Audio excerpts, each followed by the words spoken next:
SuperTalk Mississippi media production. State Treasurer David McRae has put hundreds of millions back into the hands of Mississippi's citizens, expanding the state's affordable college and career savings program and also returning record amounts of unclaimed money. Check out how Treasurer David McRae's office can help you, your business, or your organization. Treasury.ms.gov. Oh, yeah. Good morning, Mississippi. Everything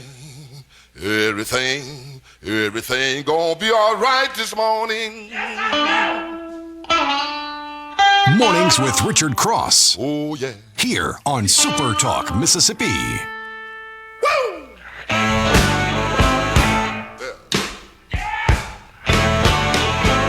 Now, when I was a young boy,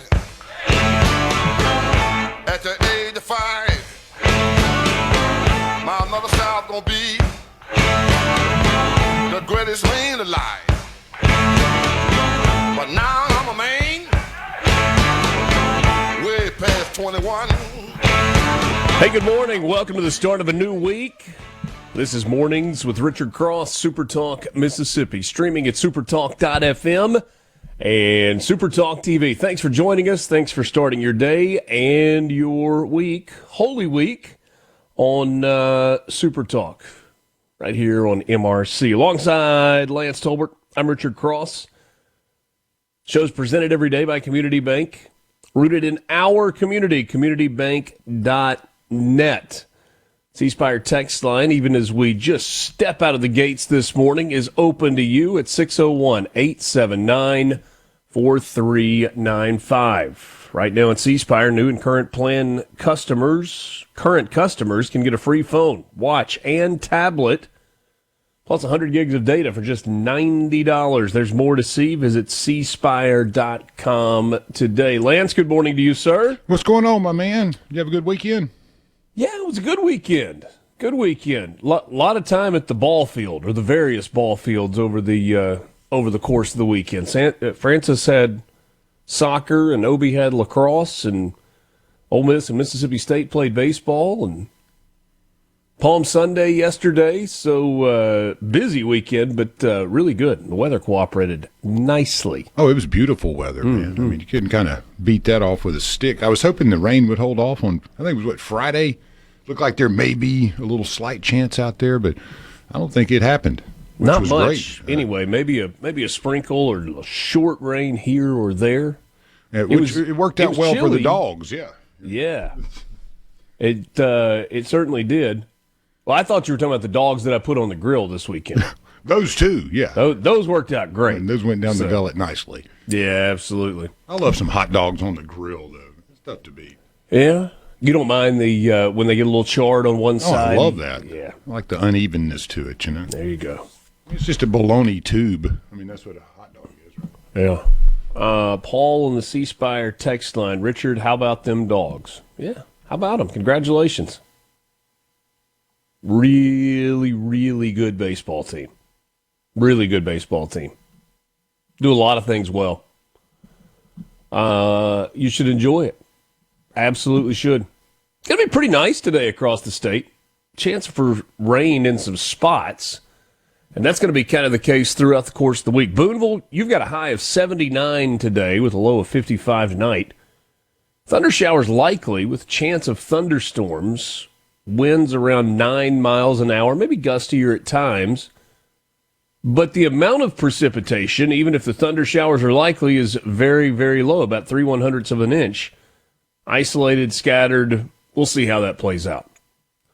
Indianola, mid to upper 70s for you today, with a low tonight around 60, partly to mostly cloudy. Chance of showers, maybe an isolated thunderstorm, with winds expected out of the south.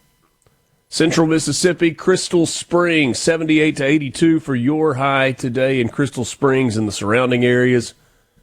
Low of 60 tonight with mostly cloudy to partly cloudy skies. Potential again for showers and thunderstorms this afternoon and tonight. We may be moving into that time of year where it feels like every day you got a little bit of a chance of that afternoon pop-up thunderstorm. Loosedale, low to mid 80s for you in extreme southeast Mississippi today with low tonight between 60 and 65. Mix of sun and clouds. Going to be warm. Light winds possibly out of the south, maybe out of the west just a little bit. And a lower chance for rain for you than in much of the northern part of the state of Mississippi. One thing, Lance, I don't know if it's exactly how it was where you were. It was windy this weekend. Oh, definitely. Yeah, Man. It was windy, which was kind of good because hopefully get all that pollen out of here. Yeah. Because we still have plenty of it. It's not near as bad, but yeah, it was so pleasant yesterday afternoon, though, outside of, the game I was watching not turning out the way I wanted. But other than that, it was absolutely a stellar weekend. Does it feel like overall this has been a lower pollen year than some of years past? Man, I don't know. It didn't. It seemed like right out of the gate, it was pretty heavy, and I felt like I kind of was able to punt on it, and then all of a sudden, I kind of not came down with anything, but just kind of started feeling a little groggier. And, then I kind of started looking around going, yeah, we still got a pretty good bit of this pollen stuff. Okay. So it did catch up with me, but I think we're kind of getting on the back end of it now. Just need a little rain, probably, wash it all off. Well, and for everything to bloom, finish blooming. But let me tell you, it is blooming around here. Goodness, everything is full force. It is popping. There's no doubt. Today is the 30th of March. We got today and tomorrow left in the month of March, and then we turn the calendar page to April. So on this day, March 30th, Vincent van Gogh was born in 1853. The Dutch painter known for masterpieces like Starry Night, Sunflowers, and the Potato Eaters, one of the most influential figures in Western art.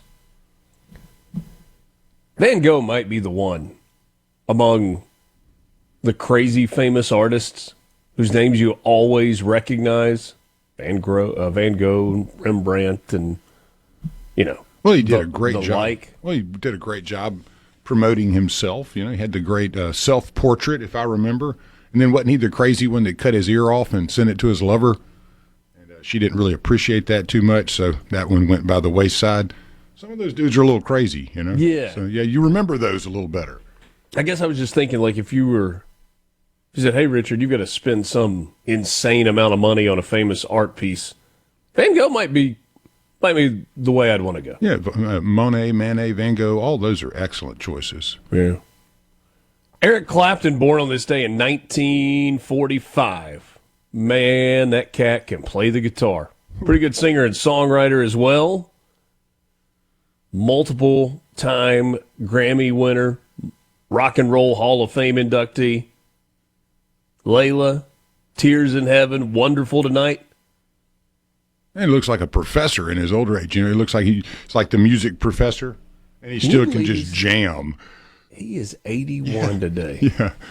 Some of those guys, you wonder how they were able to tour like that, which is one of the most difficult things in the world to do, and then make it as long. Like Eric Clapton, he was in quite a few bands, hit the road a lot, had a bunch of hits. Yeah.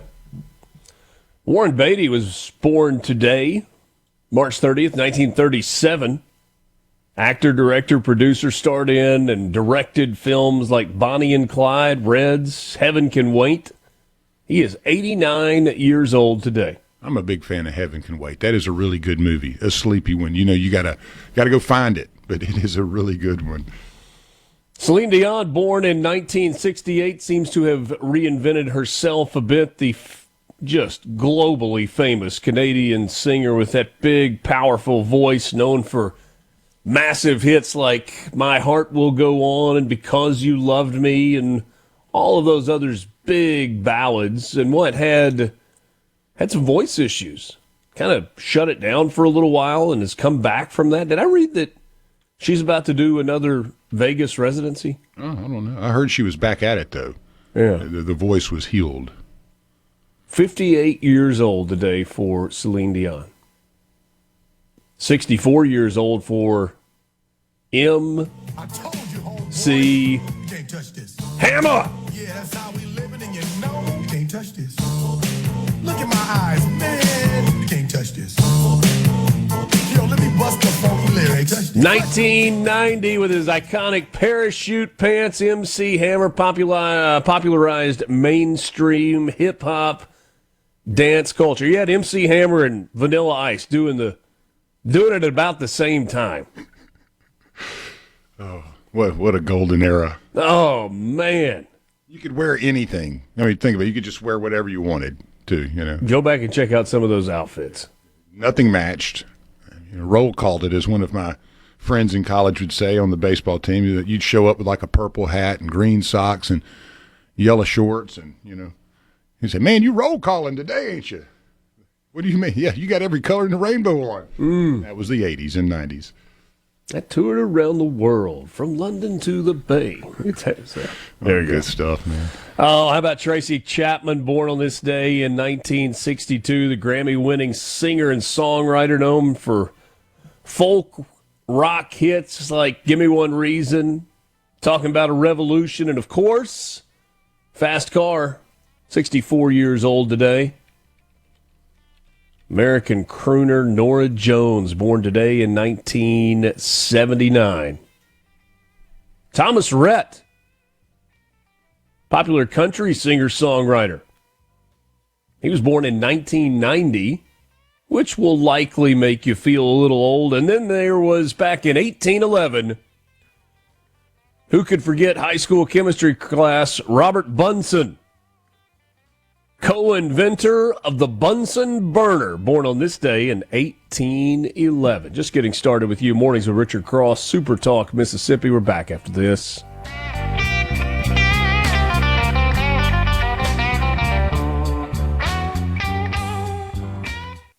Good morning from the Super Talk, Mississippi. Ladies and gentlemen, Here we go. Now back to Mornings with Richard Cross. now that's entertainment.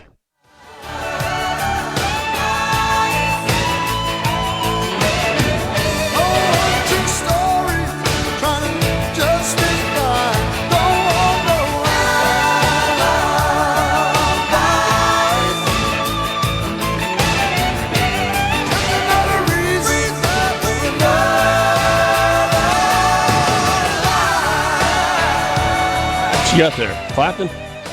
Yeah, some No Alibis by Clapton. Okay. That's kind of little deep cuts there, wasn't it? Yeah, man. Kind of? Yeah, I love it. Yeah, it's one of my fave Claptons, under his label, his name, where he doesn't share the stage with anybody. I think it's one of the 90s ones, maybe. Good song, though. Good song. Very good. Very good. C-Spire text line 601-879-4395. Tell folks to stop burning until we have some real rain. Yeah. Need to hear from our folks in Carroll County, in or around Carroll County. Give us an update on the fire, the out-of-control forest fire that's going there. Please do. Johnny in West Point, good job calling the game. I couldn't even tell you were an Ole Miss grad. Good job. Oh, you do a great job, man. Thank you. You had Walker with you, too.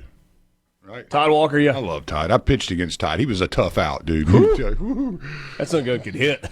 He could hit. He was a sophomore All-American, I think, my freshman year. He and Russ Johnson, and those two guys, that was they were tough. Him from the left side, and you didn't want to see him come up. Dude could hit, and he's a heck of a player in general. But I love listening to you two. Y'all were good, man. I appreciate it. I mean this only in exactly the way I'm saying it. I understand that some people are looking for a reason to be offended about anything. That was kind of a boring baseball game yesterday. I think the weekend was a snoozer. Outside of Elliott's outing was good, but yeah, no, I mean, I get if you're a Mississippi State fan, you're like, boring game. What are you talking about? It was great. No, I'm like, even if you're cheering for Mississippi State, like it wasn't that entertaining of a baseball game. They took it from the get-go. Both, Saturday, Sunday, just jumped out. Yeah. I mean, two swings early, and it was like, oh, okay. That's what it's going to be like on a Sunday. That's when the racehorse jumps the gate and is gone before you even start the race. Absolutely. We need to get to do some news headlines. A few things have happened on this day historically that stand out. You had the Treaty of Paris in 1856, signed formally ending the Crimean War between Russia and an alliance of Britain, France, and the Ottoman Empire, and Sardinia. Wait, Is there a war going on that has to do something with Crimea now? Same neck of the woods. Same general area. 1867, they called it Seward's Folly, the Alaska Purchase. The United States, under Secretary of State William H. Seward, agreed to buy Alaska from Russia at a price of $7.2 million, which worked out to about 2 cents per acre. It was initially ridiculed heavily, proved to be valuable during the Klondike Gold Rush, has continued to prove to be valuable strategically, militarily, and otherwise through the years. I mean, if I was ever going to make a mistake, and be known for it, I think purchasing Alaska in 1867 would be the one I'd like to be remembered for. Yeah. Follow me what? Folly me what? I know a lot of people that would shell out $7.2 million to buy all of Alaska. I'm in, yeah.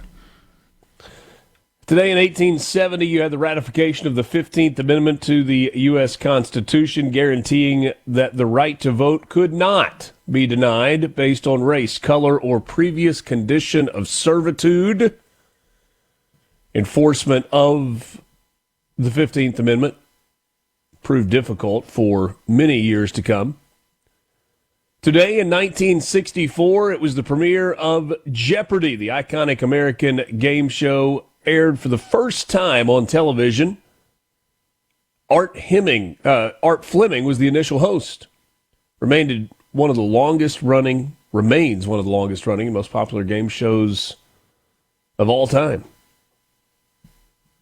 Today in 1981, there was an assassination attempt on President Ronald Reagan, shot, seriously wounded outside the Washington Hilton Hotel. That was by John Hinckley Jr. Reagan survived the attack along with the others who were injured on that particular day. Was Hinckley a nut job? Nut job. Maybe he was all in love with, Jodie Foster. So in order to... Oh, that's right. He's the one that she wouldn't return his... So he had to shoot the president, right, to make a point. Good old Jodie. Wonder if that helped. Not in Mr. Hinckley's case, I don't think. 1987, Van Gogh's Sunflowers sold. It was a version of Vincent Van Gogh's painting Sunflowers, sold at auction $39.85 million,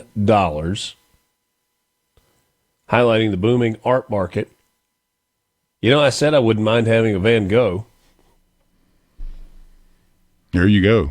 I'd have to have a big old pile of money if that was in 1987. Well, I think there was a pile of other stuff, too, that was funding a lot of that art.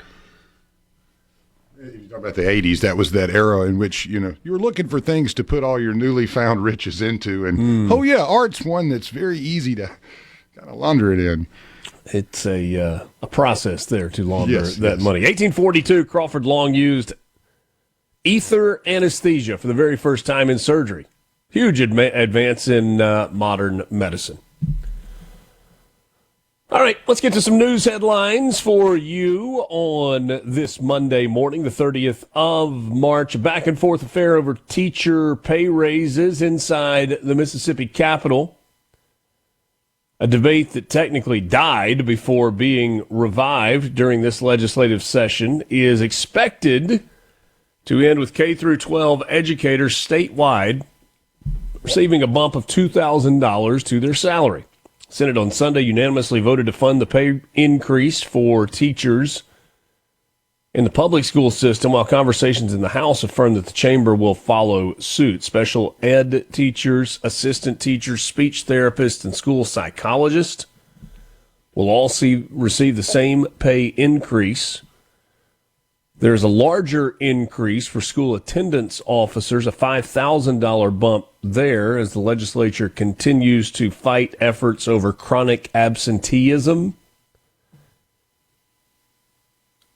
Over 25% of students in Mississippi missed over 10% of the days during the 24-25 school year. 180 days in the school calendar. 1 in 4 students missed more than 18 days last year. The raises will be immediate If a conference report is approved by both chambers and goes into law, that is expected to happen today. Jason White, the Speaker of the House, expecting the session to end no later than Thursday of this week, when lawmakers get to say those words that they long for, sine die. State officials are assessing a growing wildfire in Carroll County. Had trouble finding an update on this yesterday, but as of Saturday, it was a wildfire that was spanning about 3,000 acres and was only 40% contained. The cause and origin have not been determined at this time. No injuries or death have been reported. The Mississippi Forestry Commission, Carroll County Fire Services, and MEMA are assisting in the response. Governor posted about this on X on Saturday. Firefighters are working diligently to contain the fire. Fire breaks around inhabited areas and a fire services helicopter have been deployed. The state of Mississippi will continue to deploy additional resources as necessary. There are currently 12 counties in Mississippi that are under a burn ban, 2 of which are Carroll County and neighboring Grenada County, according to the Mississippi Forestry Commission. The combination of the burn ban, the high winds over the weekend, you got some red flag warnings that were out there, and ideal conditions for that fire to spread and do so rapidly. Again, if you're listening in Carroll County, give us an update if you don't mind. C Spire text line 601-879-4395. 5 people are dead, 1 injured following a crash involving a train in South Mississippi on Friday. Officials with the Stone County Sheriff's Department said the incident happened around 1 o'clock. Pump Branch Road near Highway 49, a van carrying 6 people struck by the train, and first responders had to maneuver through a patch of woods just to get to the crash site. 5 of the 6 passengers in the van died at the scene. The 6th was transported via helicopter to a hospital in New Orleans.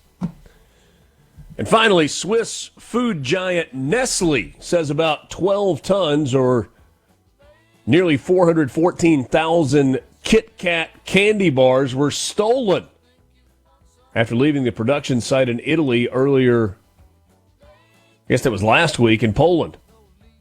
Company said in a statement on Friday that the vehicle and its load are still nowhere to be found. The shipment of the crunchy bars made of waffles covered with chocolate disappeared last week en route between production and distribution locations. Statement from Kit Kat: whilst we appreciate the criminal's exceptional taste, the fact remains that cargo theft is escalating for businesses of all sizes. From theseabrook.com. It's time to switch on. Mornings with Richard Cross. On SuperTalk, Mississippi.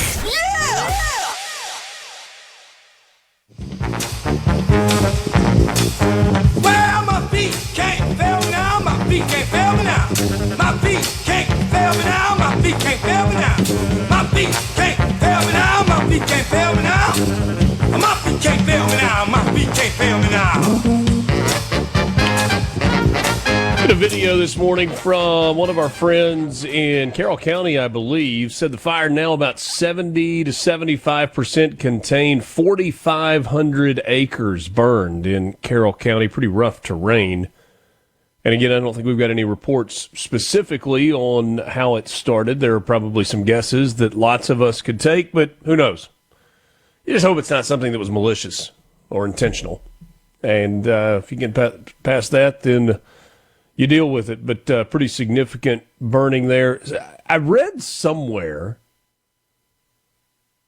and this may have been a Facebook thing, so forgive me if it was and it's inaccurate, that some of the area that was burning was area that had been affected pretty heavily from a tornado a couple of years ago. And so you had a lot of fuel on the floor, if you will. Somebody said it was a controlled burn that jumped, which can happen. Man, can that happen fast when the wind happens. It's time for your morning sports update brought to you by Pearl River Resort. Online at pearlriverresort.com. Pearl River Resort, your home for family fun, casino thrills, live entertainment, and golf. Especially this time of year, it is golf. Golf at Pearl River Resort means golf at the Dancing Rabbit Golf Club. 2 18-hole championship courses, the Oaks and the Azalea, courses that you can play. Book your tee time online at dancingrabbitgolf.com. Dancing Rabbit, part of Pearl River Resort. Well, let's dive in and talk about some baseball from the weekend. Ole Miss and Mississippi State meeting yesterday for the 486th time. It has been a heavily played series, and it's a series that over the last decade has been dominated by Mississippi State. Bulldogs have now won 9 of the last 10 series against Ole Miss. This weekend was their third sweep against Ole Miss in the last decade, and they were impressive. You start on Friday night. Ole Miss carried a 1-0 lead into the top of the 6th inning. Bulldogs got on the board. It was really the first time that they had gotten to Hunter Elliott all game long. Mississippi State took the lead, and then it turned into a bit of a seesaw late in the ball game. Ole Miss got some offense in the bottom of the 7th inning to take a 4-3 lead thanks to a 3-run home run by Austin Fawley. He hit it down the left field line. It was a moonshot on a night when a moonshot was not supposed to get out of the ballpark. It was absolutely crushed. Fawley got the home run, put Ole Miss in front 4-3. Then you got an RBI ground out in the 9th inning. And then a big base hit in the 9th inning from, who was it that hit that for Mississippi State? Was it James tripled to right in the 9th? Let me take a look at the box. Oh, Sean James, pinch hitter there. Or maybe Sean James, came up with that big pinch hit single, gave Mississippi State the lead. Ole Miss could do nothing in the bottom of the 9th inning. Bulldogs get game 1, 5-4. And that was kind of a heartbreaker because for Mississippi State, down Ryan McPherson this weekend, they turned to Charlie Foster, and you want to talk about handing the ball to a guy and say, hey, go give us everything you got. And he gives up one solo home run. And that's it. Got everything they could have asked for from Foster and more. A guy that started the season in the rotation and has moved to the bullpen and now back in that starting role on Friday night in the SEC. On Saturday for Mississippi State, it was about the long ball. Coming into this weekend, Ole Miss was the team with the reputation of needing a lot of home runs to win baseball games, and it was Mississippi State that used the home run. 5 of the 6 runs scored by the Bulldogs on Saturday came via the home run. Kevin Milewski with a solo home run in the 3rd inning. Jacob Parker with a 2-run home run in the 6th inning, followed by a Garrick Fry home run in the 6th inning. Mississippi State led in that game 6-0. Ole Miss got its only run in the bottom of the 6th, 6-1 the final in game 2. So as of Saturday evening, Mississippi State had clinched the series, and yesterday playing for the series win. Ole Miss with the return of Cade Townsend, who had been injured. Mississippi State going with Duke Stone. Going into yesterday's ballgame, Duke Stone had only walked 5 hitters all season long. Cade Townsend had not given up a home run at all. Aiden Teal led the game off with a double. Ace Reeves hits a home run. Boom! 2-0 Mississippi State. And then Ole Miss answers in the bottom of the 1st inning. Colin Reuter gets an RBI single, drives in Judd Utermark. It's 2-1. Ole Miss ends up leaving the bases loaded. Opportunity missed, but you're 20 minutes into the ball game and you're like, uh-oh, this one might be a wild one. Turns out that was the only offense that Ole Miss would get on the scoreboard for the entire game. Jacob Parker, another home run in the fourth inning, his second of the weekend. Raymond got a home run, a 2-run home run, the catcher's first home run of the year in the fourth inning. Reed Stallman drove in a run in the fifth, and then Kevin Maluski, who moved into that 8-hole spot for Mississippi State as the catcher, gets a solo home run, a little bit of insurance, top of the ninth. 7-1, Mississippi State wins it. I was at the Ichiban Buffet yesterday, and that's usually my Sunday. And two elderly gentlemen were arguing over the last scoop of pudding, and I think they put up more of a fight than the Rebels did this weekend. So that's just my opinion. What flavor was the pudding? That's a chocolate type, yeah. Yeah. They were a little aggravated. Duke Stone had walked 5 all year. He walked 7 yesterday. But Ole Miss could not take advantage 4 different times. The Rebels left the bases loaded in the ballgame. You can't make that one up. 4 times bases loaded without scoring a single run in that situation. Ooh. Well, Parker, I will say this. The freshman from Mississippi State from Purvis, boy, can play. Yes, sir. Boy, can play. Yes, sir. Southern Miss with a series win over Appalachian State. Got Friday night's ball game to start the series. Lost on Saturday. Was it 6-2 in the loss? Yeah, 6-2.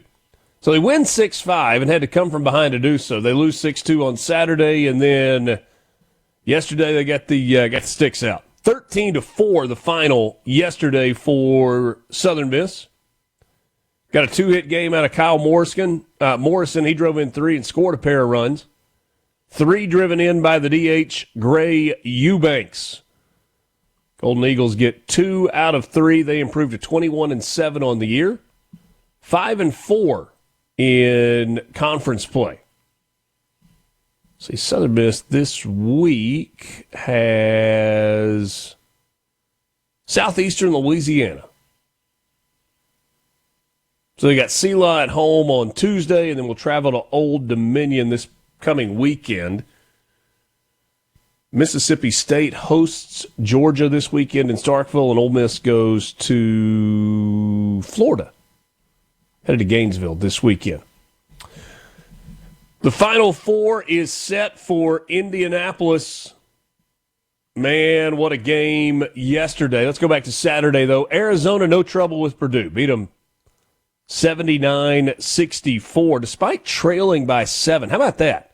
Arizona was down 7 at halftime, and they outscored Purdue by 22 in the second half of that game. Arizona headed back to the Final Four. Illinois headed to the Final Four, 71-59 over Iowa. Tennessee trying to get to its first Final Four ever. Not to be. Michigan pulled out the whooping stick yesterday with a 33-point win in the Elite Eight, 95-62.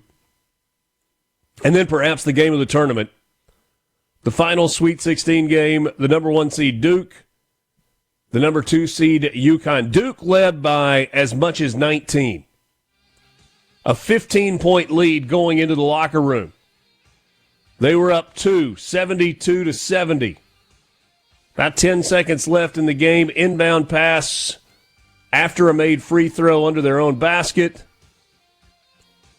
Couple of passes. They get it to half court, throw it into a double team, turnover, ball to UConn, pull up from the logo, 35-footer. Nothing but net. The freshman Mullins hit the shot for UConn. Duke in shock. It went through with 0.3 of a second remaining. And the Connecticut Huskies are headed to another Final Four under Dan Hurley. That's your morning sports update brought to you by Pearl River Resort. Update from the Mississippi Lottery coming up next.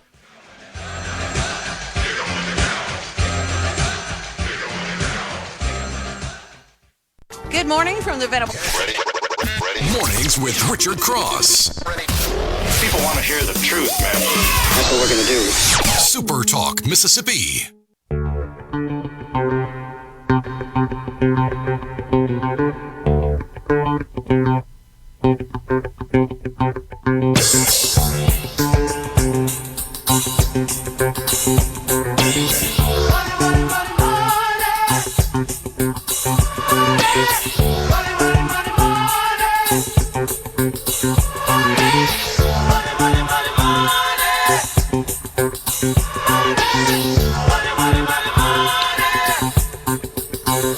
Mississippi Lottery Update. It's brought to you by the Mississippi Lottery online at mslottery.com. That's mslottery.com. No jackpot winner in Powerball over the weekend, but a ticket with the $1 double play add-on matched 4 out of 5 white balls plus the Powerball to win 50 large. That's $50,000 in the Powerball double play drawing. Ticket was purchased at Sprint Mart in Fulton.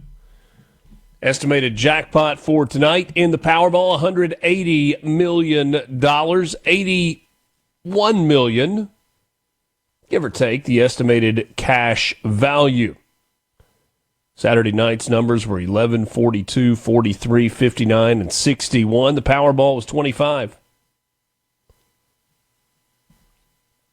Mega Millions' next jackpot drawing is on Tuesday.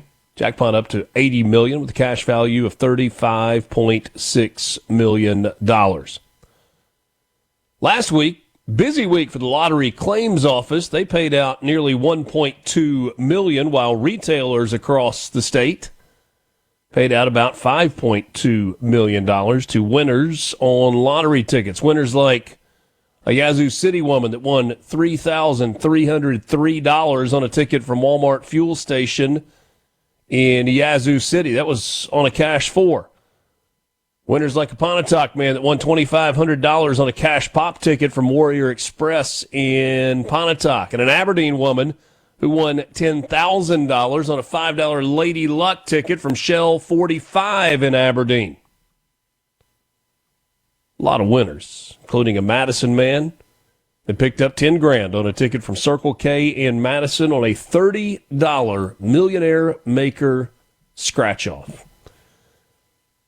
Check them out online, mslottery.com. Mississippi Lottery. Mississippi Lottery. Johnny in West Point, is the cash payout option after taxes? No, Johnny, it is not. You will pay taxes on the cash value prize if you take that. Yeah, they're going to get theirs, then you get yours. That's right. Yeah, so the math is, let's see, 50. I think you get about 30 to 35% of the big number after taxes if you take the one-time payout.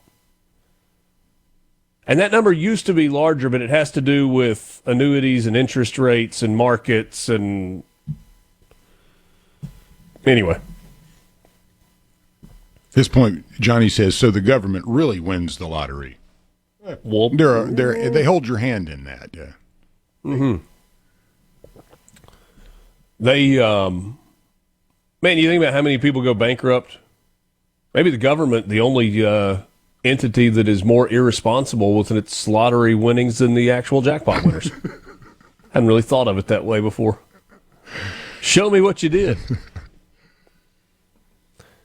If you want to join the conversation, you can do so on the C Spire text line, 601-879-4395, 601-879-4395. Senator Josh Harkins will join us about an hour and a half from, no, that's not right, about half an hour from right now, just a little over half an hour from right now. Rankin County Senator, he's on the Senate Finance Committee, which means he has probably been burning the midnight oil for the last week or two, especially trying to get to the end of this legislative session with a budget done. There's a conversation that we've got to have, I think, about the budget. And it's not a particularly fun conversation to have. We probably don't do enough of this in real time as we're going through the process, because it just makes you feel like the biggest Debbie Downer over and over and over if this is your first thing that you say. And it's kind of what Hob Bryan said when we visited with him on Thursday last week. And the question is, how are we going to pay for this? How are you going to pay for this? Whether you're talking about a teacher pay raise or recalibration of PERS or an infusion of funds into colleges and universities or K through 12 education or a beautification project or more money for roads and bridges, et cetera, et cetera, et cetera. Because we get a lot of grand ideas that come through the legislature, and yet we're looking at growth in the state budget this year of about 0.3%. That's not even a cost of living adjustment for the state of Mississippi. And yes, the request for expenditure was far higher than 0.3%. News is next. The views and opinions expressed by the hosts, guests, and callers on this show are not the opinions of TeleSouth Communications, its management, or advertisers. What are we going to do? Rise and shine with information and insight. Check it out. Mornings with Richard Cross, Super Talk, Mississippi.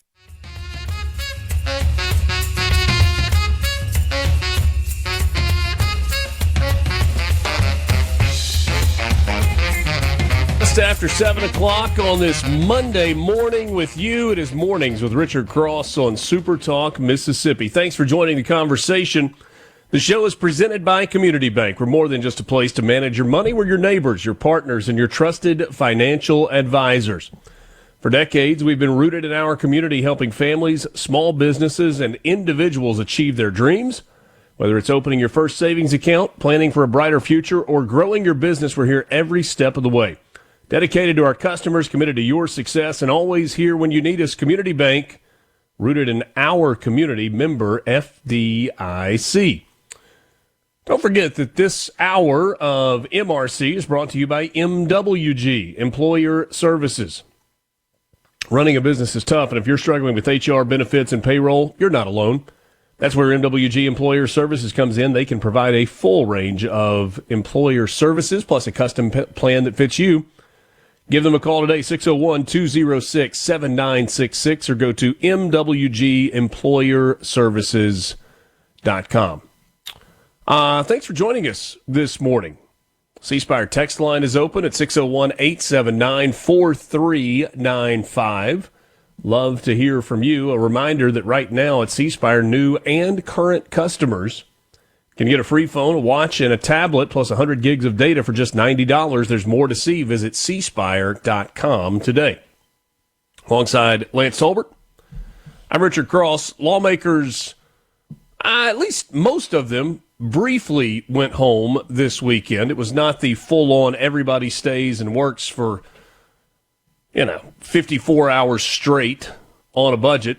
There was maybe a little bit of a break this weekend, but they were back in session at 2 o'clock yesterday afternoon, and last night finalized the bulk of the state's budget for the 2026 fiscal year. A budget of $7.36 billion. That's about a roughly 7.3 billion, it's about a $60 million increase year over year. Sorry, I had to think about my decimals and commas and where they were, Lance. That 0.36 kind of gets thrown away until you realize that represents $360 million, the 7.36. So about $60 million more than it was a year ago.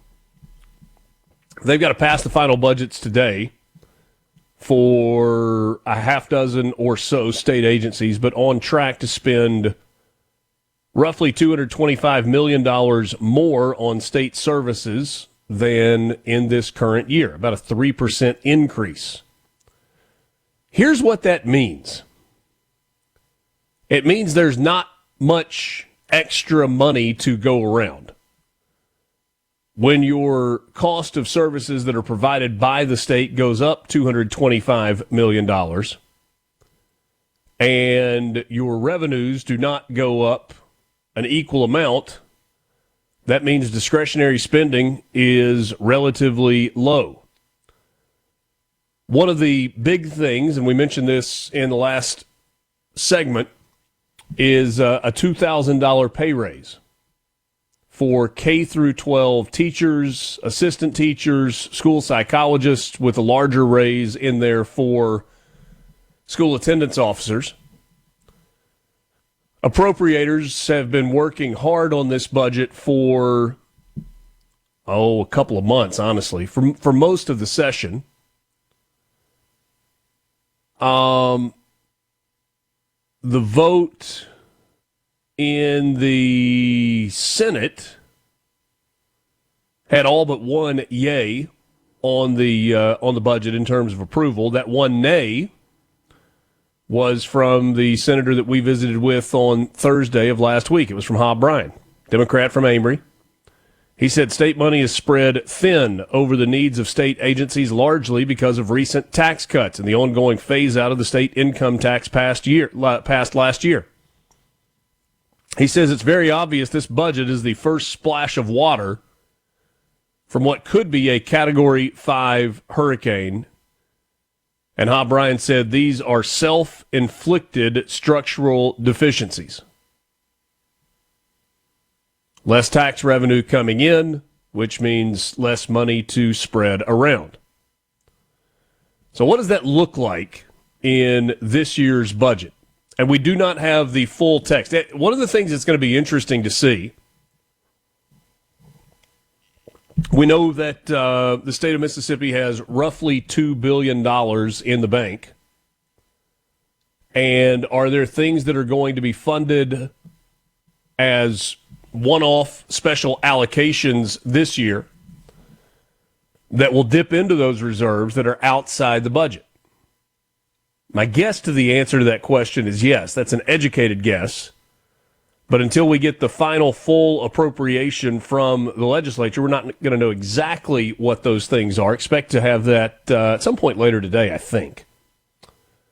So K through 12 spending currently, so in the current year, accounts for a little over $3.3 billion in the budget. This new budget, K through 12 spending, will go to almost $4.6 billion, an increase of about 3.6% year over year, $121 million. And that is almost exclusively due to the teacher pay raise that is in there. The big line item, and this is something that we have known was coming, is the increase in the cost of Medicaid to the state.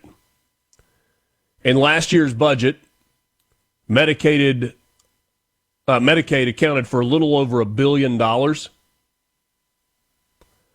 This coming year, despite the fact that the Medicaid roll in Mississippi is smaller than it has been in some time, going to account for $1.17 billion. That's an additional $165 million going toward Medicaid and about a 16% increase year over year. Health Department's going to get a little less money. Department of Human Services is going to get a little less money. The allocation for mental health goes up about $18 million year over year. The budget for corrections, the Mississippi Department of Corrections, goes down by about 4%, or $18 million.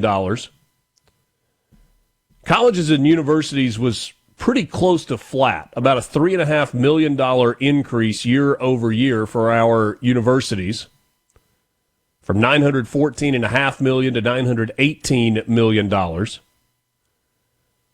That's a $3.5 million increase, or 0.3 of a percentage point. To put that in perspective with neighboring states, because it's easy for us to just focus on the budgets for our universities, but you've got to look at who you are competing against. And if you look at the dollar amounts that are allocated to universities in Alabama, Arkansas, Tennessee, Louisiana, Texas, Florida, basically the SEC footprint, the actual dollar amounts pale in comparison. Pale in comparison. On top of that, when you look at the year-over-year increases, Alabama and Auburn, just one state to our east in the state of Alabama, they operate on about a 7 to 8% year-over-year increase annually. Universities in Mississippi are going to operate on a 0.3% increase a year after they got a 0% increase. And so if you look at what the state of Alabama is allocating to its public universities, an increase over the last 2 years of about 16% in those allocations. And in Mississippi, it's an increase of 0.3% over the course of the last 2 years. And you might say, well, why does that matter? If they're still getting a little over $900 million, they're getting plenty, aren't they? Well, I'd ask you a question. We talk a lot about brain drain, growing the number of people who are staying and contributing, who are coming into the state of Mississippi and spending money. Is there anything that draws more young people to the state of Mississippi than our universities? Is there anything that's even close? The answer to that, by the way, is a resounding no. We're back with you after this. Mornings with Richard Cross, SuperTalk Mississippi, streaming at supertalk.fm and SuperTalk TV. Thanks for starting your day with us. Judy in the sky. From the Venable Glass Traffic Center. Go on, man. The news you need. Every 10, 15 minutes, there's something. The talk you love. They really talk about the things that matter. I'm into all that stuff. Mornings with Richard Cross. Super Talk, Mississippi. Your head should fall. If your shares should crash, you get by even without getting a rash. There's no tears to be shed. Good to be with you. You can join the conversation on the C Spire text line, 601-879-4395. Again, 601-879-4395. Talking a lot of numbers this morning, which sometimes can be difficult on the radio, so we'll try to make them as easily digestible as we can. Josh Harkins is going to join us in the next segment, Senator Josh Harkins. He is... has been working hard during this budget process, chair of the Senate Finance Committee. Talk about the weekend, what they went through, what those negotiations were like, and where we stand on the budget as we near the end of this 2026 legislative session. Excuse me. Just kind of going through before the break some of those line items that we're expecting to see in the budget. And there's not a lot of movement year over year. There are a few state agencies or entities that have got a little more money coming in this year, and there are a few that have a little less money coming in this year. One of those that's getting less is public safety. Down about 8.5%, or $16 million in terms of budget allocation year over year. The total general fund, as we talked about a second ago, is up $225 million, with $165 million of that being accounted for in increased cost of Medicaid. Now, if we go back to Hob Bryan and the things that he said on Thursday last Thursday here on the radio and the things that he's been quoted as saying over the weekend. His point is there are fewer federal dollars related to the pandemic and other things that were in place, frankly, when Democrats were in charge, that are coming to the state of Mississippi. About half of the state's overall budget comes from the federal government. And his point over and over has been, we could have seen these things coming. We have seen these things coming, and yet we still cut a significant revenue stream for the state of Mississippi with the gradual elimination of the state income tax. And remember, that is gradual. It is an incremental decrease in the state income tax that over the course of a dozen years is going to go to 0%. And so the economic development announcements that we have seen steadily coming in over the last couple of years, last handful of years, under this current gubernatorial administration, and they're more important than they've ever been. But you do have to remember that a major economic development announcement does not equal immediate, massive income flowing into the state through corporate tax revenue. When you do one of these economic development projects, they've got all kinds of tax incentives that go along with them, and so it's a long-term play, and it's a long-term play on two fronts. Eventually, the incentives to bring companies to the state of Mississippi run out, and they start paying a higher corporate tax rate or paying more money to the state of Mississippi, which helps with revenues. But that's usually between a 5 to 10 year window. The other piece that you are relying on is that a lot of these economic development projects, and this may be the one, or at least the most legitimate criticism of data centers. Right, the data centers are these big, big projects, billions of dollars in terms of the announcement, but they're not employing thousands of people. They are employing maybe thousands of people in the short term when you talk about construction and all that goes into building these facilities, but they are not bringing in thousands of new jobs that are creating new streams of revenue because you've got individuals that are paying income tax. And with the state income tax going away, you have to look at that at more of a micro boon for the economy of Mississippi than a macro one. And so, honestly, you're left with the question of, as a state, how do we grow revenue? Yes, Mississippi State, the state of Mississippi, is in a healthy place financially, got some money in the bank, have a balanced budget. That's exceptional. There are not a lot of states that can say that.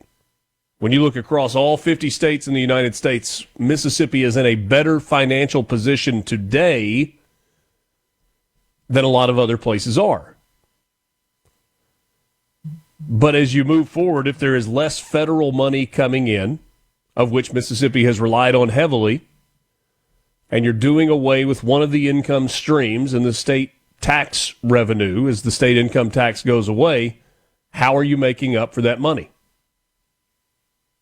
And that's not a super fun conversation, but it's probably the same conversation that you've had to have, that we've had to have, that I've had to have, like within your own family. Let's just say you got kids. And as expensive as it is sometimes when we first talk about having a kid, oh man, you got to pay for diapers, and you've got doctor's visits, and you've got clothes, and you've got all the stuff that cost money when kids are little. If you are a parent, you know that as kids get older, they get more expensive because you start moving down the line toward their activities cost more and their clothes cost more and they eat more, and maybe you're planning to pay for your child to go to college, and maybe you're planning to pay for a wedding if you've got a daughter. You're going to help a son out along the way as they move to the next stage of their life, and it just gets more expensive. And so you have to have a conversation within your own family, the old proverbial sitting around the kitchen table talking about our budget. As expenses go up in households, you have to figure out how you're going to pay for them. And if your income or revenue doesn't change, then you've either got to go create more income / more revenue for your family, or you've got to cut expenses. Outside of winning the lottery or growing a money tree in your backyard, I don't know of any other way to do it. Lance, are you aware of any other way to balance a budget that goes up other than either making more or spending less? No, you nailed it there, man. I mean, combination of both may take a combination of the two.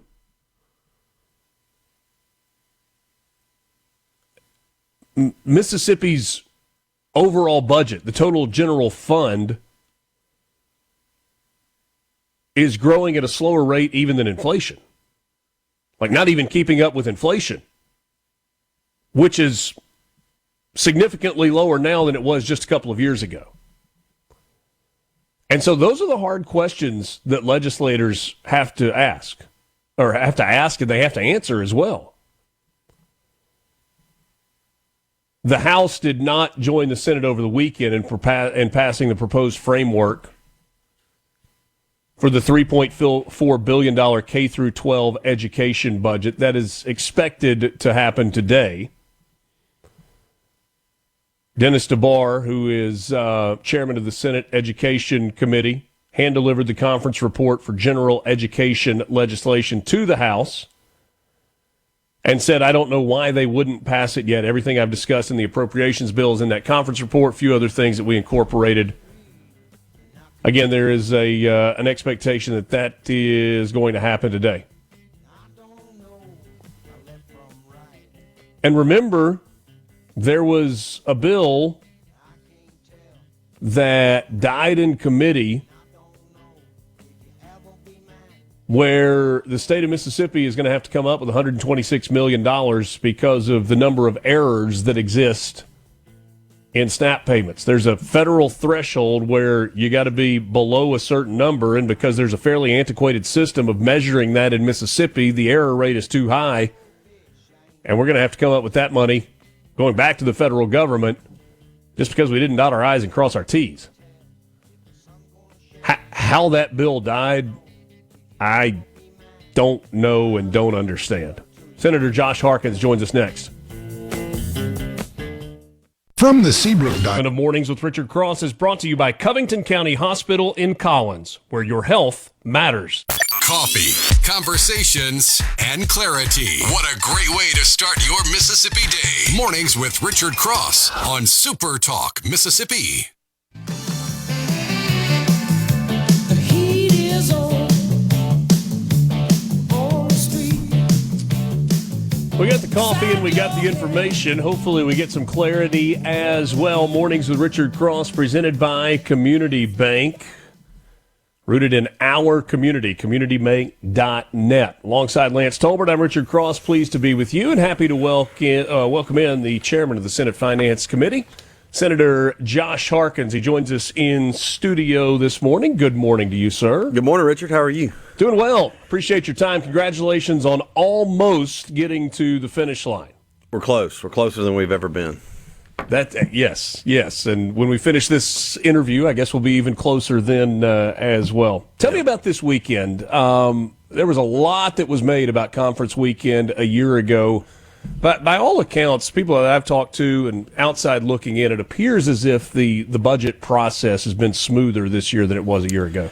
Yeah, I think I think that all kind of goes back to timing and when you start on it. When you start a little earlier in the process and get after it, you can finish. There's still a lot of moving parts, and there's still budgets we're having to recommit and tweak a little bit.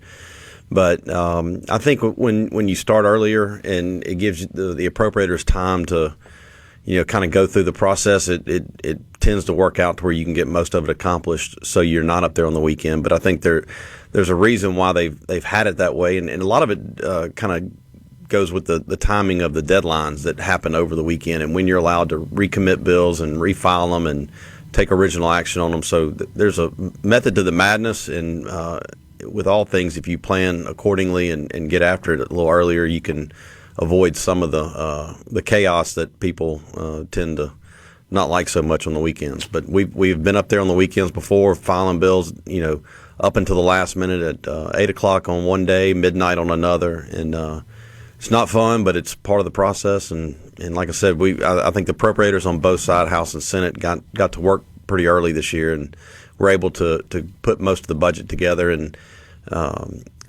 avoid having to be up there on Saturday. What still has to happen before we officially are at the finish line and this budget is passed ultimately by both the House and the Senate? I think today you'll see some more action on a couple of bills that we had to recommit. There may be a few more that have to be recommitted and refiled today. I think they have to be refiled by 6 o'clock. Action has to be taken on them by 2 o'clock today and then refiled by 6, and so we can take them up again if we need to. So I think you'll see more work with the appropriators, and I heard you reference the education bill. I think that's one of them they're working on to make sure they get all the language right, and the mechanics of there's a lot packed in those bills. So it's the bottom of the funnel. Everything's coming together right now, and so there's a lot of activity going on. A lot of talk about teacher pay raise this session. Yep. There have been ideas bounced back and forth from one side to the other.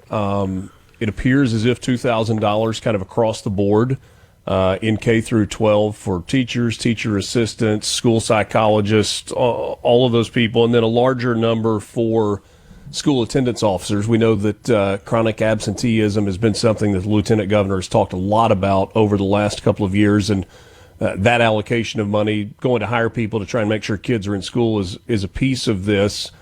What about community college and university professors? At one point, I was under the impression that might be included in this kind of across-the-board raise as well. It is.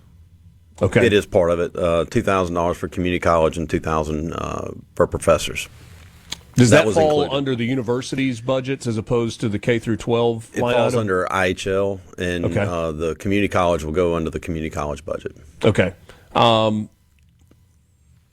Was talking about universities a little while ago, and level funding a year ago for colleges and universities. This year, about 0.3% of an increase.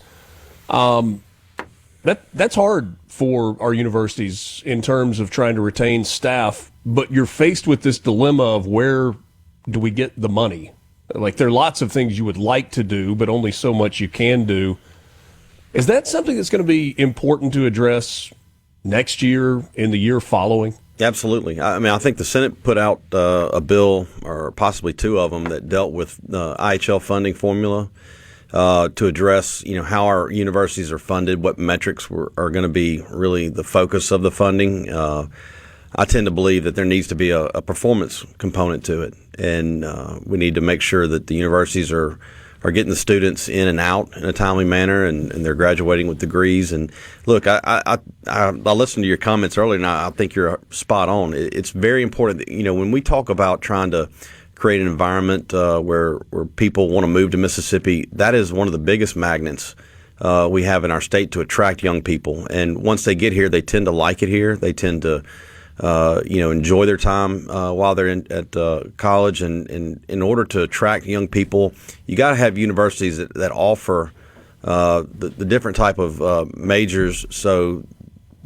these kids will want to come here. They'll want to go to college in Mississippi, and then you have to have the jobs on the back end that provide the the occupations for them to go into for the next 10, 20, 30 years. I mean, obviously people move around a lot and change jobs, but we have to have the jobs on the back end once you get them through college so they stay here. And I think that's one of the components of trying to figure out how we can tackle the brain drain and create an environment where our students will stay here in state. That's what's important. Growing our population is an important component to the success of our state. So Senator Hob Ryan was on with me on Thursday, and he's been around that chamber for a long time. And I know there are people that sometimes chuckle when they hear Hob Ryan's name, or maybe even roll their eyes a little bit because sometimes he's the no guy. But I think he also carries a fair amount of respect in the Senate chamber for some of his positions and for him kind of staying true to those positions. He has continually said, hey, getting rid of the income tax was a terrible idea because we've got more expenses coming, and that eliminates a revenue stream. When you look at a budget that is as tight as this one, and we know that the revenue stream from income tax is going to continue to go down over the next decade until it ultimately is eliminated, how do you respond to his criticism or others who go, where's the money going to come from moving forward? Well, I think it's a very relative point he's making, and we've talked about this. And the beautiful thing about your show, Richard, is all of every interview I've done has been chronicled and is archived for posterity. And you can go back and listen to my comments with you, my comments with Gerard, how you cut taxes matter. And we've identified that the income taxes in the state is the largest source of revenue that we have that's growing. And so you're transferring that onus or that burden off of income tax, and you're having to spread it over your other forms of revenue. And so obviously what you're hoping is that more people will have more money in their pocket to spend. Sales tax comes back into the state, and that rolls over. So I think managing the takedown of the income tax rate is what's important and how you do that. Now, we've been living in a time of largesse with the COVID dollars that came into the state. I don't think it's any shock to anybody or any surprise why our economy was humming along like it was over the last 5 years. When you have $33 billion of extra money on top of what you normally get, that's going to cause a ripple effect through the economy and through our revenues across the state, whether it's sales tax, use tax, and even the personal income tax. I mean, when you go back to COVID, you remember people thinking the world's coming to an end, and my business and all is shut down. And there were some people that suffered, but there on the other side, there were a lot of people that said they had their best year during COVID. Right. And so it's just one of those things that when you stick $12 billion of that $33 billion in individuals' hands across the state that went directly to the citizens of this state through PPP, EIDL, disaster assistance, unemployment compensation, they had money in their pocket, and you couldn't really go anywhere. You couldn't do a whole lot. So they either, built a man cave, bought, redecorated a house, bought a couch, bought a car. They were spending that money. And so that was turning over in the economy, and we were having these large revenue numbers, and we kept our budget tight. We did not grow our budget with the revenues, thank goodness. We stayed tight on our budget, and that's why we had these large extra cash balances every year that wound up going back into projects and things that we did. We paid off almost $2 billion in debt by utilizing that cash to fund projects across the state, capacity projects, roads, Highway 7 in Oxford, I-55 up in DeSoto, Highway 15. Those projects were paid with cash, whereas used to those would be bonded. Right. So we're not borrowing money. We're spending cash. We've been responsible with it. But those revenues, those large extra cash balances at the end of every year are starting to dwindle down. That's coming to kind of a close. We're not seeing the large, $300, $400, $500 million excess every year. Senator Josh Harkins is my guest. He's chair of the Senate Finance Committee. We're going to take a quick time out, and we'll talk a little bit more about what is in this budget. We know that the state has got a big savings account right now, roughly $2 billion in the bank. Are there projects outside of this recurring money that's part of the budget that are going to be funded? We'll talk about that on the other side of this timeout. It's Mornings with Richard Cross, SuperTalk Mississippi, presented by Community Bank. We're back with you right after this.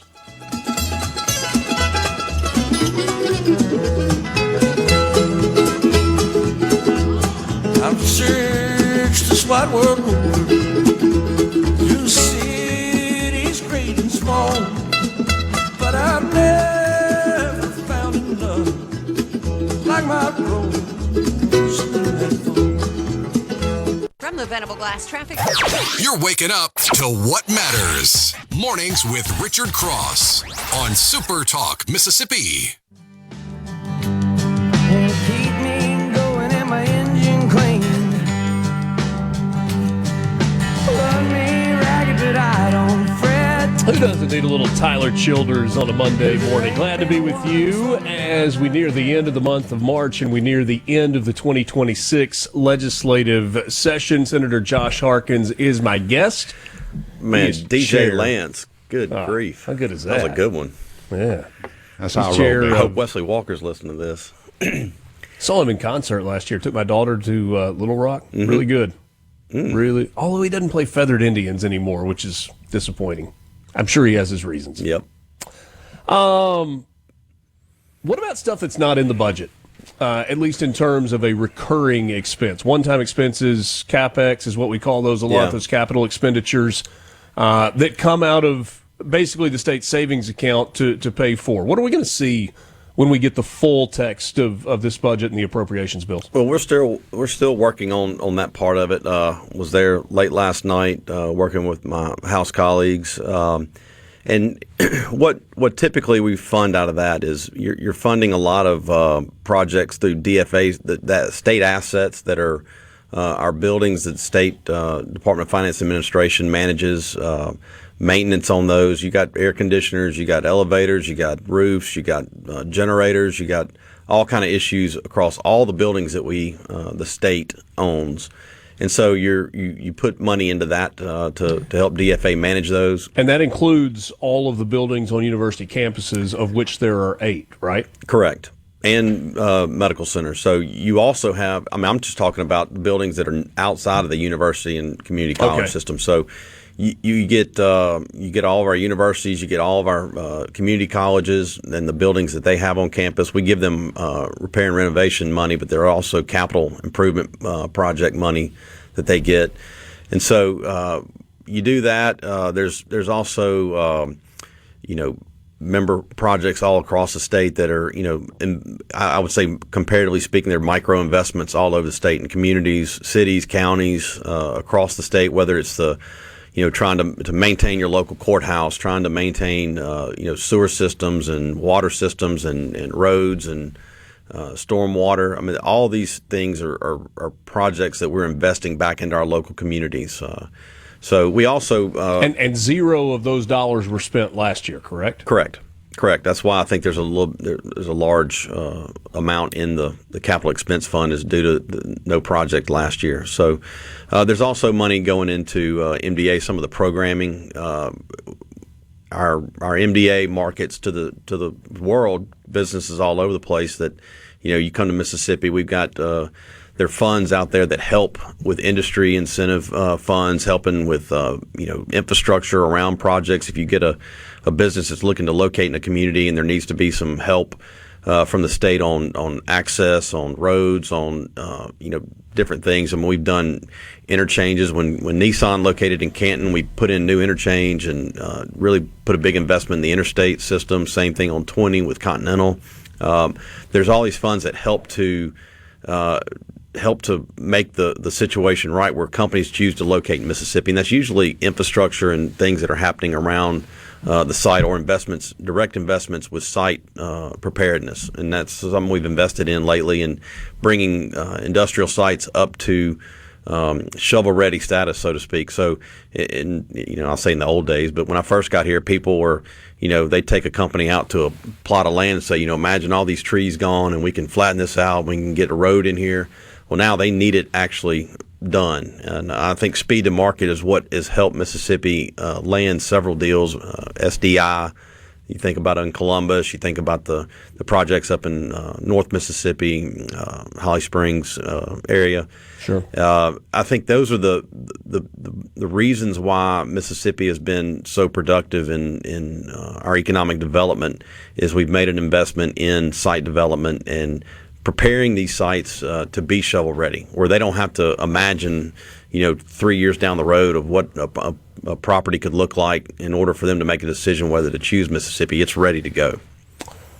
What about the Cancer Center at the University of Mississippi Medical Center? It's about a $250 million project. I think they've raised somewhere between $90 and $100 million of that through private donations. There has been a request from the legislature for the state to kick in. We know about cancer outcomes in Mississippi and kind of the glaring need for this new facility, which really is, I think, going to kind of be the crown jewel alongside the Children's Hospital at UMMC when it's ultimately done. Well, do you know yet what that number is going to look like? I don't know what that number is going to look like. I think you talk to legislators. I think everybody's generally supportive of the idea. I mean, I lost my father to cancer. I know it touches every single person in the state. They've got a family member or somebody they know that's suffering. I've got 2 or 3 friends I know right now that are my age that are dealing with it over in MD Anderson. And we want to be able to provide a place for people to have their care right here in Mississippi, and I think that that's an important one. But there are a lot of great asks, a lot of worthy projects, but you only got so much money to utilize to do those things. And unless you got that money tree in your backyard, Richard, we're going to need you to plant a few of them down here. Much to the dismay of my good friend Brian Haydad, I do not have that money tree in my backyard, despite reports to the contrary. I wish I did. Well, I'd be happy to fund that myself. Yeah. Well, it's, there's a lot of good work and a lot of good opportunities with our universities, and they're all. When are we going to know that number? What do you think by the end of the day today? Probably in the next 2 days, 2 or 3 days. All right. Josh, really appreciate your time this morning. Always great to visit. Appreciate the update. Hey, good to see you, Richard. Thank you. You as well. Mornings with Richard Cross. We're back with you after this. When they ask where you heard it, you tell them. I know you heard it right here.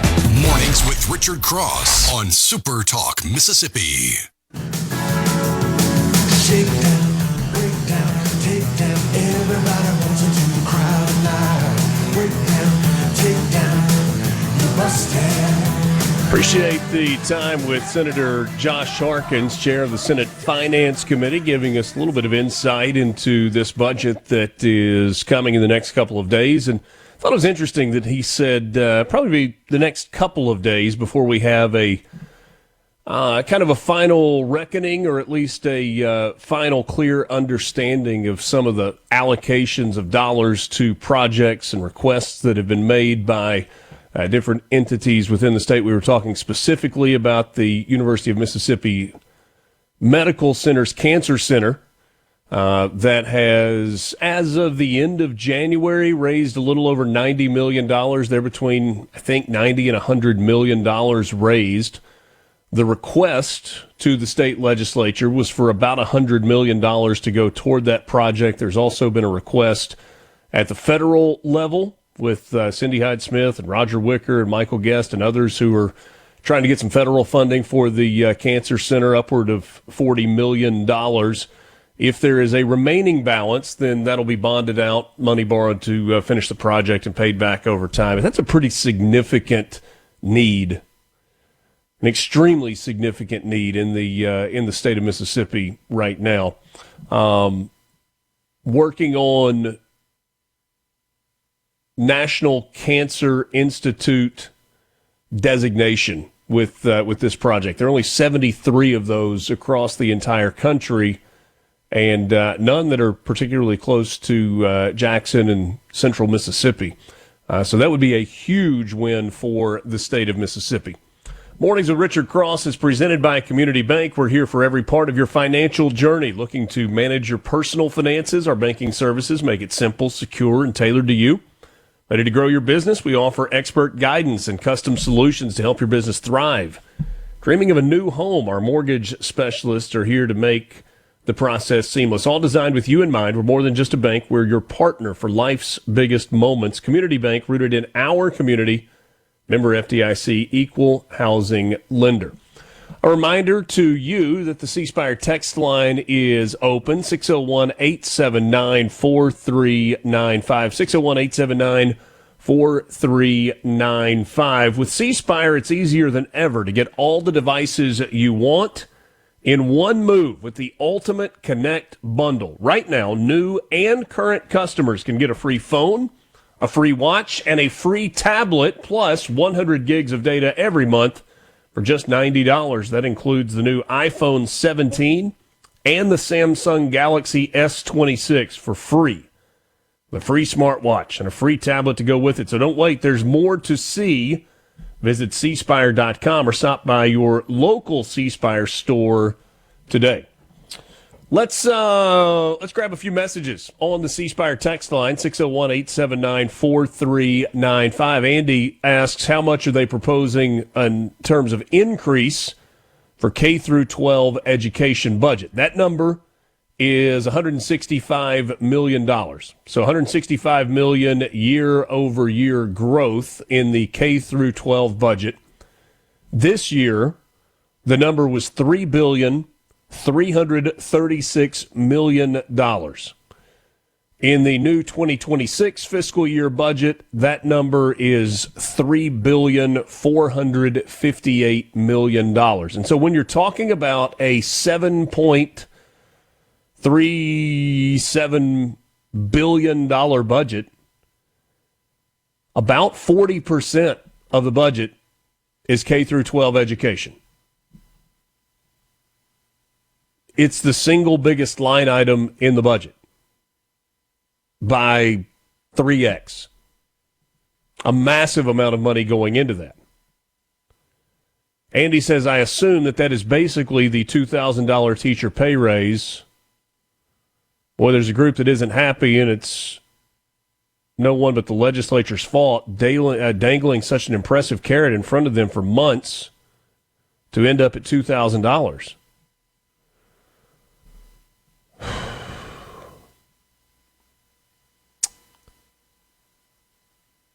So starting teacher salaries at the state of Mississippi average, $41,500 a year, $41,500, I think. This would get it up to $43,500. Dennis DeBar, in some of his comments, said, look, there's no reason that we can't go back and take another look at this next year to try to add that. You know, Andy, I think it's easy to look at this and go, man, they're just using teachers as a political piñata or a political volleyball, bouncing it back and forth from one side of the Capitol to the other. But I think that's a little disingenuous.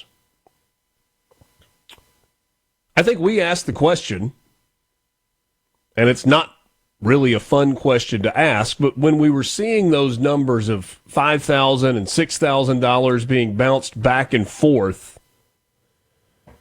Lance, I vividly remember saying, man, this is great.